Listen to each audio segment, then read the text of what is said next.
ఓం శ్రీ గురుభ్యో నమః. గం గణాధిపతయే నమః. శుభం టీవీ వీక్షకులకు స్వాగతం.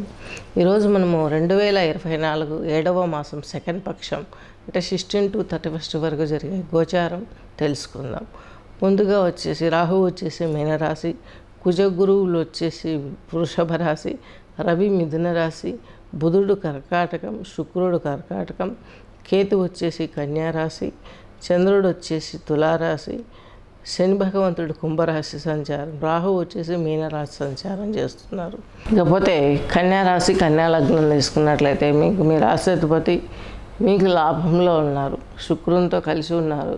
మీకు రెండో ఇంటాధిపతి భాగ్యాధిపతి అయిన శుక్రుడు లాభంలో ఉండడం, మీకు మీ రాశిపతి దశమాధిపతి అయినటువంటి బుధుడు కూడా మీ రాశిలోనే ఉండడం అనేది మీకు లాభంలో ఉండడం అనేది చాలా స్వచ్ఛందంగా హ్యాపీగా భగవంతుడు మీకు ఇచ్చినటువంటి వరం. చక్కని జీవితం ఉంటుంది, కుటుంబంలో మంచి ప్రయోజనాలతో కలుగుతాయి. ప్రతి ఒక్కరికి మీరు హ్యాపీగా ఉంటారు. లాభంలో ఉన్నటువంటి ఈ యొక్క బుధుడు శుక్రుడు కూడా మీకు మంచి అవకాశాలను కలిగిస్తారు. వ్యయాధిపతి భాగ్యాధిపతి దశమాధిపతి అయినటువంటి బుధుడు మీకు లాభంలో ఉండడం, ఇంటా బయట మీకు ఫేమ్ పెరుగుతుంది. ఉద్యోగంలో కొంత స్ట్రగుల్స్ తగ్గే అవకాశాలు ఉన్నాయి. అలాగే శుక్రుడు వచ్చేసి మీకు రెండో ఇంటాధిపతి, అలాగే కొంత అయిన భాగ్యాధిపతి కాబట్టి శుక్రుడు ఈయన లాభంలో ఉండడం మీరు చేసే మంచి ఫలితాలలో పనులలో లాభం చవి చూస్తారు.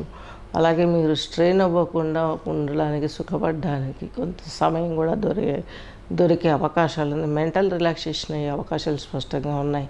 9th హౌస్లో గురుమంగళ యోగం ఉంది కాబట్టి ప్రజాదరణ బాగుంటుంది, ధనార్జన బాగుండే అవకాశాలు స్పష్టంగా ఉన్నాయి. మీకు మీ యొక్క లాభాధిపతి రెండో ఇంట్లో ఉండడం అన్నది చక్కగా ఉంటుంది. చంద్రుడు మీకు 2లో ఉండడం మీరు చేసే అన్ని విషయాలలో మంచి ఎఫెక్ట్ ఉంటుంది. జల వనరులతో పనిచేసే వారికి, కొంత రెవెన్యూ డిపార్ట్మెంట్స్ రంగాలలో ఉన్నవారికి, బిజినెస్ చేసేవారికి కాలం కలిసి వచ్చిందా అన్నట్టుగా ఉంటుంది. ఇంకా కేతు వచ్చేసి మీ రాశిలోనే ఉండడం, మీ ఆలోచనలు మీ పరిధిలో ఉండవు, ఎటెటో సంచరిస్తూ ఉంటారు. దీన్ని కంట్రోల్ చేసుకోవటానికి వినాయకుడిని పూజించినట్లయితే, బుధవారం రోజు సూర్య నమస్కారాలు చేసినట్లయితే మీకు మంచి కలిగే అవకాశాలు స్పష్టంగా గోచరిస్తున్నాయి. శని భగవంతుడు మీకు వచ్చేసి చక్కగా మీకు 6వ ఇంట్లో ఉన్నారు. చక్కగా మీకైనా సంతానం గురించి మంచి ప్రయత్నాలు మీరు చేస్తారు.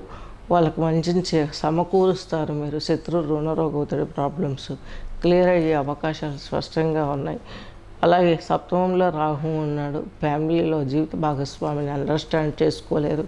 సొసైటీలో మీకు మంచి సజెషన్స్ ఇచ్చే వాళ్ళని కూడా మీరు డైజెస్ట్ చేసుకోలేక కొంత వెనుకంజ వేసే అవకాశాలు స్పష్టంగా గోచరిస్తున్నాయి. గృహ యోగం బాగుంటుంది. ఏదైనా కొనాలంటే, పర్చేజ్ చేయాలంటే ఆలోచనలు మీరు సాకారంలోకి తీసుకోగలరు. మీకంటూ ఒక స్థానం ఫేమ్ ఏర్పడుతుంది. ఇది కన్యారాశి వారి యొక్క జాతకం. కన్యారాశి వారు చేయవలసింది మీరు వచ్చేసి ఒక జాతి పచ్చని ధరించడం బెటర్. కాకపోతే ఒకసారి జ్యోతిష్యం చూయించుకొని ఆ గ్రహం ఉన్న ప్లేస్ ఉన్న నక్షత్రాన్ని బట్టి తద్మూలకంగా మీరు ఈ యొక్క అన్వేషణ చేసే వారికి వృత్తిలో ఎక్కడ ప్రెజర్ ఉంది, ఇవన్నీ టెన్షన్స్ బేర్ చేసేవారికి ఇది ఎంతో మంచి అభివృద్ధిని కలగజేస్తుంది. ఉత్తరేణి వృక్షాన్ని ఇంట్లో పెట్టుకున్నారంటే, విష్ణుమూర్తి పూజలు ఎక్కువ చేసుకున్నారంటే మీకు జీవితం కలిసి వచ్చే అవకాశం స్పష్టంగా ఉంది. మీ జీవితం మీకు ఆనందంగా కనిపిస్తుంది, ఫ్రూట్ఫుల్గా కనిపిస్తుంది. దాన్ని బాగా ఎంజాయ్ చేస్తారు. గోల్డ్ ఇన్వెస్ట్మెంట్ చేస్తారు, గోల్డ్ పర్చేజ్ చేస్తారు. అలాగే సాఫ్ట్వేర్ రంగంలో ఉన్న వారికి, కళాకారులకు బాగుంటుంది. అలాగే విదేశీయానాలు చేయాలనుకునే వారికి ఆ ప్రయోజనాలు కూడా కలిసి వచ్చే అవకాశాలు స్పష్టంగా ఉన్నాయి. స్వస్తి.